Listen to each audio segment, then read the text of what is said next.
여러분, 이거 아세요?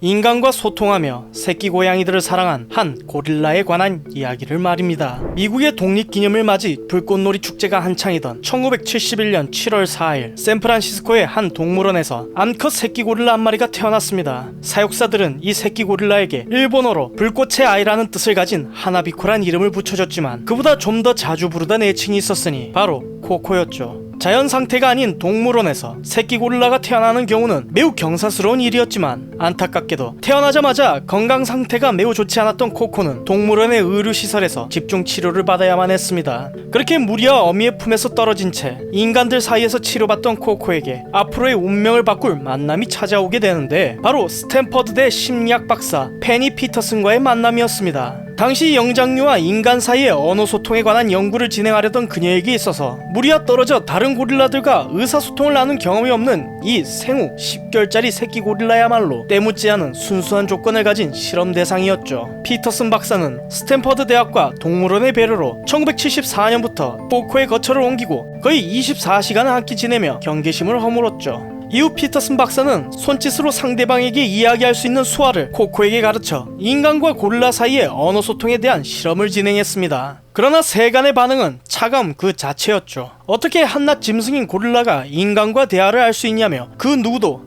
이를 믿지 못했기 때문이었습니다. 정말 만에 하나 코코가 수화를 한다고 하더라도 그저 조련사에게 배운 제스처를 따라하는 수준에 그칠 것이라고 이야기했죠. 더군다나 다른 이들의 말처럼 천진난만한 새끼 고릴라에 불과했던 코코는 수화의 의미를 전혀 이해하지 못했습니다. 하지만 피터슨 박사는 코코가 가진 잠재력을 믿어 의심치 않았고 인내심을 가진 채 실험을 계속 진행했죠. 며칠이 지났을까 피터슨 박사는 기적같은 일을 경험하게 됩니다. 반지라는 단어를 모르던 코코가 당시 조련사가 끼고 있던 반지를 가리키며 손가락과 팔찌란 단어를 수화로 결합해 단어를 이해한다는 것을 피터슨 박사에게 선보였기 때문이었죠. 이후 코코는 자신의 상태와 원하는 것을 간단한 단어들을 조합해 박사에게 요구했습니다. 그렇게 점점 능력을 꽃피우던 코코는 4살이 될 무렵인 1975년엔 무려 170여 개의 단어를 깨우쳤고 이 사람과 소통할 수 있는 신기한 고릴라의 이야기는 내셔널 지오그래픽의 표지로 실리며 전 세계의 사람들에게 충격을 가져다 줬습니다.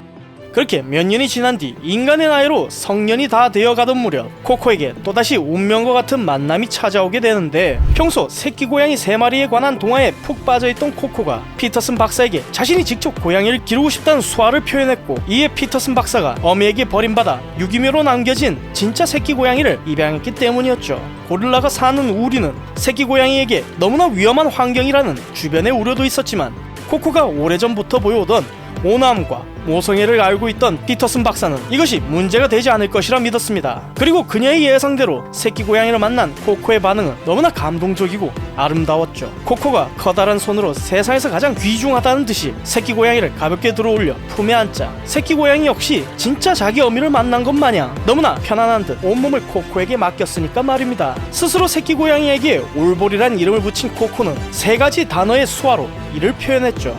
회색, 털뭉치, 사랑한다 라고 말입니다. 하지만 안타깝게도 고작 6개월 만에 갑작스러운 이별이 코코를 찾아왔습니다. 코코가 잠시 한눈을 판 사이 우리에서 빠져나간 올볼이 도로를 지나가던 차에 치여 숨졌기 때문이었죠. 코코는 태어나서 처음으로 한 번도 쓴 적이 없던 수화를 박사에게 보였습니다.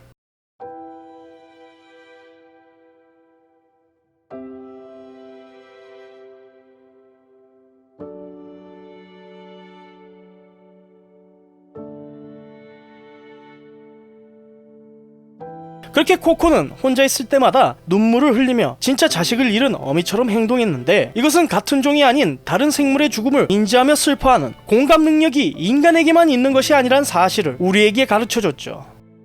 이후 말하는 영장류에 관한 실험에 대해 사람들의 관심이 점점 사라져갔지만 그러거나 말거나 코코는 다른 고릴라들에게 수화를 가르치고 각종 TV 프로그램을 통해 사람과 소통하는 모습을 선보이며 그저 거친 야생동물로만 알려졌었던 거대한 영장류 고릴라에 대한 인식을 통째로 바꿔놨습니다. 그렇게 코코와 피터슨 박사의 우정어린 이 위대한 여정은 2018년 코코가 46살의 나이로 조용히 잠을 자듯이 세상을 떠나게 되면서 마무리되었죠. 코코에 대한 세간의 평가는 아주 다양합니다. 누군가는 코코가 고릴라와 인간 두 종을 뛰어넘는 소통과 공감의 아이콘이라 말하며 또 다른 누군가는 연구를 핑계삼아 강제로 시설에 갇힌 생활만을 강요받은 평생을 다른 고릴라들과 어울리지 못한 동물 학대의 피해 대상이라고 이야기하죠. 이런 상반되는 주장 속에서 분명한 사실은 코코는 인간이 고릴라의 언어를 이해하는 것보다 더 깊이 인간의 언어를 이해한 최초의 고릴라이며 다른 생명, 특히 어린 고양이들을 사랑했던 것만큼은 절대 변치 않는다는 것이죠. 여러분의 생각은 어떠신가요? 몰라도 상관없는 지식 몰상식, 다음 시간에 좀 더 재미난 이야기로 찾아뵙겠습니다. 감사합니다.